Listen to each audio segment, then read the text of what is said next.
अमरावती जिल्हा सामान्य रुग्णालय येथे दुपारी 1 ते 1:30 वाजता विद्युत पुरवठा खंडित झाला।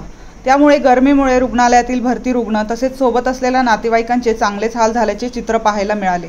दुपारी 4:30 वाजेपर्यंत देखील रुग्णालयातील वीज पुरवठा सुरळीत झालेला नाही। रुग्णालयातील वॉर्ड क्रमांक 5 हा बालरुग्ण विभाग असून येथे भरती चिमुकल्यांना सांभाळताना पालकांना चांगलाच मनस्ताप सहन करावा लागत आहे। लहान मुलांना रुग्णालयाच्या बाहेर दिसून येत आहेत। जिल्हा सामान्य रुग्णालयात जनरेटर असताना सुद्धा वीज पुरवठा खंडित आहे। रुग्णालयातील विजेचा लपंडाव कायमचा केव्हा थांबणार असा प्रश्न पुन्हा एकदा उपस्थित होत आहे। पूनम शरद तायडे ईदविनमध्ये आहे मी 5 नंबरला आणि खूप वेळची लाईन नाही सकाळपासून तर आतापर्यंत। गरमी होत आणखी सॉस भरून येते। आज गरमी होत आहे नाही ताप आला मला आणि सर्दी। किसनराव येवत्तो अंजनगाव सुरजी माझे भाऊसासरे प्रवीण विनायकराव नाथे। आम्ही इथं कमीत कमी नाही तर 11:30 वाजतापासून आहो।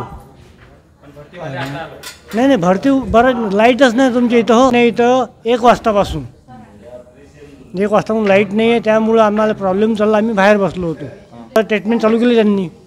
गरमी होत आहे ना पेशंटला, आम्हालाही गरमी होत आहे, त्यांनाही पण गरमी होत आहे।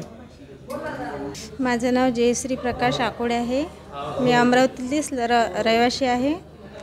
इथे लाईट 1 वाजतापासून नाही आहे। गरमीचा टाईम आहे, एवढी परेशानी होत आहे। जे पती आहे बीपीचा त्रास आहे। सगळे पेशंट पाहणं कसे आहे,